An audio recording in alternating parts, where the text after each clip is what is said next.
Hello दोस्तों, welcome to our channel vacancy update. तो आज हम लोग बात करने वाले हैं कि रेलवे का जो आरआरसी ने ग्रुप डी की जो वैकेंसी निकाली थी 2019 में, जिसका फॉर्म फिल हुआ था। आज हम इस वीडियो में उसके रिगार्डिंग बात करेंगे कि अभी तक एग्ज़ामिनेशन के लिए कोई नोटिस नहीं जारी किया गया है। कुल 2.5 साल हो गए हैं। 1 लाख वैकेंसीज़ थी, जिसमें कि कुल 1.25 करोड़ कैंडिडेट्स ने फॉर्म फिल किया था। और इस वीडियो में आज हम ये भी बात करेंगे कि आप जैसा कि स्क्रीन पे देख रहे हैं कि कुछ दिनों पहले पीआईबी की तरफ से एक ट्वीट किया गया, जिसमें से कि बात की गई कि सीईटी यानी कॉमन एलिजिबिलिटी टेस्ट जो है वो अर्ली 2022 से ये जितने भी तरीके के जो एग्ज़ामिनेशन होते हैं आरआरबी के और बैंकिंग या फिर आपका एसएससी का, इसको सीईटी के तहत कंडक्ट कराने की बात कही गई है 2022 अर्ली से। अगर मैं अर्ली बात कर लूँ तो आप जानते हैं कि फाइनेंशियल ईयर जो होता है वो मार्च अप्रैल से शुरू होता है इंडिया का। तो आप जहाँ तक उम्मीद रखिए, मार्च से जनवरी से लेकर मार्च तक में जो भी एग्ज़ामिनेशन वगैरह होगी वो सीईटी यानी कॉमन एलिजिबिलिटी टेस्ट के तहत संपन्न होगी। तो आज की अपनी इस वीडियो में हम यही बात करने वाले हैं कि आखिर ग्रुप डी का जो एग्ज़ामिनेशन है रेलवे का, ये कब तक होने की संभावना है और नोटिस कब तक आएगी। और दूसरी बात हम ये भी करेंगे कि आखिर ये सीईटी क्या है, और इसको कराने वाली एजेंसी जो है वो आपका एनआरए है। एनआरए का मतलब हो गया नेशनल रिक्रूटमेंट एजेंसी। तो कैंडिडेट्स में काफ़ी कन्फ्यूज़न है और काफ़ी डाउट है कि ये क्या होने वाला है। आखिर आरआरसी जो है ये क्यों नहीं किसी तरह का नोटिस दे रही है ग्रुप डी के एग्ज़ामिनेशन को लेके, और क्यों सुस्त पड़ी हुई है। तो काफ़ी इसमें कैंडिडेट्स को डाउट है और कन्फ्यूज़न में है कि क्या होने वाला है। तो इस वीडियो को आप कम्प्लीटली एंड तक देखिए, और मैं आपको प्रॉमिस करता हूं कि वीडियो ख़त्म होते होते तक आपका सारा डाउट क्लियर हो जाएगा। तो वीडियो बीच में छोड़ के मत जाइएगा, वीडियो को पूरा देखिए। इसके बाद आपको किसी तरीके का कोई वीडियो देखने की ज़रूरत नहीं पड़ेगी। आपका जो भी कन्फ्यूज़न होगा वो कम्प्लीटली दूर हो जाएगा, ठीक है। तो सबसे पहले बात कर लेते हैं कि ये सीईटी है क्या, कंडक्ट कौन करवाती है। तो इसे कंडक्ट कराती है एनआरए, जैसा कि मैंने पहले भी बताया अभी जस्ट। और सीईटी का मतलब हो गया कॉमन इंटरेस्ट टेस्ट, यानी कि एक कॉमन एलिजिबिलिटी टेस्ट, यानी कि एक ऐसा टेस्ट जो कि इन तीनों विभाग यानी कि रेलवे के तरफ से और आईबीपीएस और साथ ही साथ एसएससी का जो ऐसे एग्जामिनेशंस, यानी कि ऐसे एग्जामिनेशंस जिसमें कि 2 एग्जामिन होते हैं, एक होता है पीटी और दूसरा होता है मेंस। अगर मैं रेलवे में बात करूं तो इसको 2 नाम से जाना जाता है, सीबीटी 1 और सीबीटी 2 के नाम से जाना जाता है, जो कि रेलवे का जितने भी एएलपी का एग्जामिनेशन हुआ आपका, या फिर आपका ड्राइवर का एग्जामिनेशन होता है, या फिर आपका एनटीपीसी का जो एग्जामिनेशन है, इसमें सीबीटी 1 सीबीटी 2 के नाम से जाना जाता है। अगर मैं बैंकिंग की बात कर लूँ तो बैंकिंग में भी इसको दूसरे नाम से जाना जाता है, जैसे कि आप लोग जानते हैं प्रिलिमिनरी एग्जामिनेशंस जो कि आईबीपीएस करवाती है, उसके बाद मेंस लेती है। और एसएससी की बात कर ले तो उसमें टीयर 1 और टीयर 2 के नाम से जाना जाता है, ठीक है। तो आप एक और मैं आपको स्लाइड दिखा रहा हूँ, उसमें आपको सब सारी बातें क्लियर हो जाएंगी। यहाँ ध्यान दीजिएगा, government of India proposed common eligibility test for group B and group C post currently.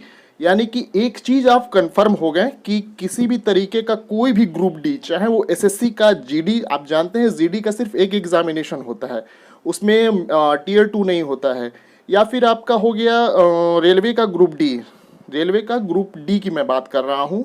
इस एग्जामिनेशन में जो भी ग्रुप डी है एसएससी का हो गया, जिसमें 1 डे एग्जामिनेशन, सिर्फ एक एग्जामिनेशन से फाइनल होता है कैंडिडेचर, यानी कि उनको जॉब सिर्फ एक एग्जाम दे के मिलती है, उसके लिए नहीं है ये।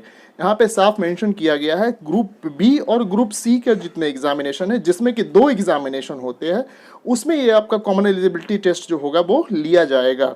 न कि उनके लिए जो जिनका सिर्फ एक एग्जाम से क्लियर होता है, रिजल्ट बनता है, उसके लिए ये नहीं है, ठीक है।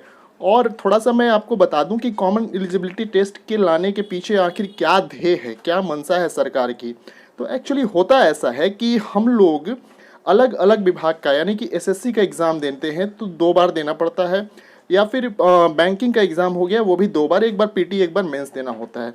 तो इसमें होगा ये कि बहुत प्रॉब्लम होती है कैंडिडेट्स को, क्योंकि आप जानते हैं कि रेलवे सेंटर कहाँ कहाँ देती है। यानी कि अगर आप बिहार के पटना से हैं तो आपको इसका सेंटर लखनऊ तक दे दिया जाता है, जो कि यहाँ से 600-700 किलोमीटर दूर है। तो इसमें ये होगा कि इनिशियली मतलब जो पढ़ने वाले कैंडिडेट्स हैं, जिनका पढ़ाई सही है, तो वो एक तरीके से जब कॉमन एलिजिबिलिटी टेस्ट देंगे तो उनको अपने नियर बाई में एग्ज़ाम दिलवा देगी, ठीक है। नियर बाई में उनका एग्ज़ाम होगा, यानी पटना के हैं तो पटना के आसपास ही एग्जामिनेशन हो जाएगी। अगर उनमें एलिजिबिलिटी होगी तो वो क्लियर कर लेंगे, उसके बाद उनको थोड़ा थोड़ा ये होगा, रिलीफ होगा कि वो एक एग्ज़ाम उन्होंने क्लियर कर लिया तो मेंस देने के लिए वो कहीं भी जा सकते हैं। और इसमें होगा क्या, तो इसमें एक स्कोर कार्ड होगा, एक तरीके से स्कोर कार्ड ये जारी करेगा कि आपका कितना स्कोर आया है, और उस स्कोर के अकॉर्डिंग अलग अलग डिपार्टमेंट्स अपनी वैकेंसीज निकालेगी। मान लीजिए आपका स्कोर 80 से 85 के बीच में है, तो उसके रिगार्डिंग अगर आप देना चाहते हैं आईबीपीएस का, तो आईबीपीएस में आप उसका मेंस के लिए फॉर्म फिल करिएगा, और आईबीपीएस अपनी एजेंसी अपनी, जैसे कि अलग अलग एजेंसी अपना एग्जामिनेशन उसके कट ऑफ के हिसाब से, यानी कि सीईटी के कट ऑफ के हिसाब से आपको फॉर्म फिल कर सकते हैं एसएससी में, या फिर आप रेलवे में मेंस के लिए फॉर्म फिल कर सकते हैं, या फिर आप आईबीपीएस का एग्ज़ाम यानी बैंक का एग्ज़ाम दे सकते हैं। तो ये बात तो हो गई क्लियर कि आपका जो ग्रुप डी का है वो किसी तरीके से इसमें सम्मिलित अभी नहीं है, इसके लिए कोई परफॉर्मा नहीं जारी किया गया है कि जो भी एग्जामिनेशन जो ग्रुप डी के होते हैं, चाहे एसएससी का हो, एसएससी के जीडी का हो, एमटीएस का हो, या फिर रेलवे के ग्रुप डी का हो, इसका क्या परफॉर्मा या फिर क्या रोल होने वाला है, सीईटी अगर ये कंडक्ट करवाती है तो कैसे कंडक्ट करवाएगी। दूसरी बात ये कि आप लोग न्यूज़ में देख ही रहे होंगे कि टीसीएस से जो टेंडर था एग्जामिनेशन का ग्रुप डी का वो ऑलरेडी ले लिया है, और एक दूसरे एजेंसी को दे दिया गया है टेंडर एग्जामिनेशन कंप्लीट कराने के लिए। ठीक है, तो ऐसा कुछ नहीं है कि सीईटी के तहत आपका ग्रुप डी का एग्जामिनेशन होगा। ठीक है, बिल्कुल नहीं होगा, सीईटी आपका नहीं होने वाला है ग्रुप डी के लिए। और दूसरी बात मैं ये कर लूँ कि एग्जामिनेशन कब तक होगा, तो अभी तो एनटीपीसी का रिजल्ट आना बाकी है, उसका एक मास्टर आंसर की जारी होगा। अगर आंसर में संशोधन होगा, क्लेम किया है कैंडिडेट ने, आंसर में संशोधन होगा तो मास्टर आंसर की जारी होगा, उसके 10 या 15 दिन के बाद फाइनल रिजल्ट जारी होगा। और रिजल्ट होने के बाद आपका एनटीपीसी के सीबीटी 2 की प्रिपरेशन तैयारी होगी, और जहाँ तक उम्मीद है अक्टूबर नवंबर में जो आपका होगा वो रेलवे का एनटीपीसी का आपका मेंस का एग्जामिनेशन होगा। और दूसरी मैं बात कर लूँ कि आप लोग ने कैलेंडर देखा ही होगा एसएससी का जितना भी कैलेंडर है वो आप देख रहे हैं कि अक्टूबर और नवंबर में उसके एग्जामिनेशन होने वाली है। तो खैर एसएससी का तो टीसीएस ही एग्जामिनेशन लेगी, और इसका जो वेंडर है वो अलग हो चुका है, अब टीसीएस को एग्जामिनेशन नहीं कंडक्ट कराने वाला है रेलवे ग्रुप डी का, तो दोनों अलग अलग है। तो ये संभव है कि रेलवे का जो ग्रुप डी का एग्जामिनेशन है वो आपका अक्टूबर नवंबर में हो जाए, और हो सकता है कि सितंबर के एंड ऑफ सितंबर आपका एक नोटिस आ जाए कि एग्जामिनेशन कब से होने वाली है। तो इसके लिए भ्रमित मत रहिए आप लोग कि ऐसा है कि एसएससी का एग्जामिनेशन होने वाला है तो कैसे होगा ग्रुप डी का एग्जामिनेशन। हाँ, ये दिक्कत होगी कि बहुत सारे कैंडिडेट ऐसे हैं जो कि एसएससी का एग्जामिनेशन देने वाले होंगे, सीजीएल का फिर हो गया या फिर सीएचएसएल का हो गया, उनका हो सकता है कि एग्ज़ाम डेट टैली कर जाए, जिससे उनको दिक्कत हो सकती है। ठीक है, तो खैर ये तो अब डिपेंड करता है कि ग्रुप डी कब एग्ज़ाम कंडक्ट करवाएगी। तो जहाँ तक उम्मीद लग रहा है कि आपका जो है अक्टूबर नवंबर में एग्जामिनेशन इसका शुरू हो जाएगा, और बिल्कुल वैसे ही होगा जैसे रेलवे का आपका एनटीपीसी का हुआ था। काफ़ी बड़ी संख्या में इसमें भी कैंडिडेट्स हैं, तो इसके भी एग्जामिनेशन काफ़ी चरणों में होने की संभावना है, जैसे कि 7 से 8 चरण में आपका एनटीपीसी का एग्जामिनेशन हुआ था। तो आप इस चीज़ को बिल्कुल क्लियर कर लीजिए, किसी तरीके का इसमें सीईटी नहीं होने वाला है, यानी कॉमन एलिजिबिलिटी टेस्ट नहीं होने वाली है, क्योंकि अभी तक तो सीईटी का कंफर्म सिलेबस तक नहीं है। आप जानते हैं कि रेलवे का सिलेबस और आईबीपीएस बैंक का सिलेबस और एसएससी का सिलेबस बिल्कुल अलग है। थोड़ा बहुत एसएससी और रेलवे का सिलेबस मैच कर सकता है, यानी कोई कैंडिडेट अगर रेलवे की तैयारी कर रहा है तो आप एसएससी की तैयारी दोनों मिला के कर सकता है। लेकिन आप एक चीज़ के लिए कंफर्म रहिए कि बैंकिंग का जो सिलेबस होता है वो बिल्कुल अलग होता है।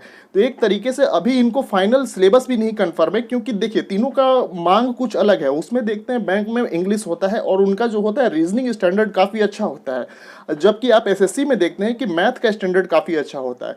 तो अभी तीनों जगह से एक कॉमन एक तरीके का ये लोग कॉमन सिलेबस बनाएंगे, ताकि इससे के द्वारा जो कैंडिडेट निकले वो तीनों के लिए सही एलिजिबिलिटी हो उनकी। ठीक है, तो एक कॉमन सिलेबस अभी बनना इनका बाकी है। अगर मैं बात कर लूँ रेलवे ग्रुप डी की, अगर मैं बात कर लूँ कि नेक्स्ट ईयर भी होता है, मान लीजिए इसका कहना है कि नेक्स्ट ईयर जो होगा वो सीईटी के तहत बहाली होगी, तो अगर नेक्स्ट ईयर भी होता है फिर भी आपका ये सीईटी नहीं इसको रिक्रूट कर पाएगी। क्यों? क्योंकि ऑलरेडी ये नोटिफाइड है, इसका नोटिस ऑलरेडी प्री नोटिस दिया हुआ है। और अगर आप देखा होगा कि बिना किसी नोटिस का कोई कंपनी कोई भी विभाग जो है वो ऐसा नहीं कर सकती है, वो ऑलरेडी नोटिस दिया हुआ है, इनका वेंडर ऑलरेडी कंफर्म है कि कौन सा वेंडर इसका एग्ज़ाम कंडक्ट कराने वाली है। ठीक है, तो आज के वीडियो में मैं आपको यही बताने वाला था कि आप जो इतना डाउट और कन्फ्यूज़न में है कि सीईटी के लिए ये रुकी हुई है, अगले साल एग्जामिनेशन होगा, कॉमन एलिजिबिलिटी टेस्ट के तहत एग्जामिनेशन होगा, ऐसा कुछ नहीं है भाई। सीईटी तो ऑलरेडी आप यहाँ पे देख रहे हैं कि ये ग्रुप और बी और ग्रुप सी पोस्ट के लिए ये होने वाली है, जिसका 2 फेज में एग्जामिनेशन होता है, पीटी और मेंस होता है। तो आप इस चीज़ के लिए बिल्कुल निश्चिंत हो जाइए, ऐसा कुछ नहीं होने वाला है। और जहाँ तक डेट है एग्जामिनेशन का, रेलवे ग्रुप डी की एग्जामिनेशन की, जहाँ तक मैं डेट की बात करूँ तो आपका सितंबर एंड तक या फिर अक्टूबर के फर्स्ट वीक में आपका डेट जारी हो जाएगा कि कब से एग्जामिनेशन होने वाली है।